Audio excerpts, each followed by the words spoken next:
मालेगाव कृषी उत्पन्न बाजार समितीमध्ये भाजीपाला व्यापारी आणि बाजार समिती सभापती चंद्रकांत शेवाळे यांनी आता बैठक बोलावली आणि या बैठकीदरम्यान वाद झाल्याचं पाहायला मिळालं।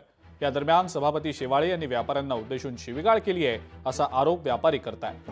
जोपर्यंत सभापती शेवाळे राजीनामा देत नाहीत, माफी मागत नाहीत, तोपर्यंत भाजीपाला मार्केट बेमुदत बंद करण्याचा इशारा आता व्यापाऱ्यांनी दिलेला आहे।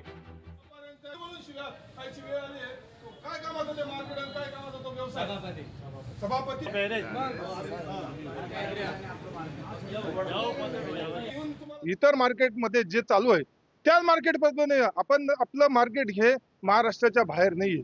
ज्या महाराष्ट्रात जे जे मार्केट आहेत, मुंबई मुंबईला असेल, नाशिक असेल, त्याप्रमाणे आपण त्या गोष्टी आपण तुमचं उत्पन्न वाढव त्यासाठी आपण सर्वजण प्रयत्नशील राहू। पण तिथे गेल्यानंतर त्यांची जी दादागिरीची भाषा, ती भाषा ही अतिशय सांगण्यासारखी सुद्धा नाही। त्यांनी शिवीगाळ केली व्यापाऱ्यांना। आता आमच्या असोसिएशनने आमच्या आई वडिलांच्या वरून जे अपशब्द वापरले गेले त्याबद्दल युनियनने असा ठराव केलाय की मार्केट उद्यापासून बेमुदत बंद ठेवायचं। त्याला धान्य मार्केटचा पण सपोर्ट आहे, भाजी मार्केट, फ्रूट मार्केट हे पण त्याच्यात सपोर्ट आहे। लोकशाही मराठी ऐका, पहा, जागरूक रहा।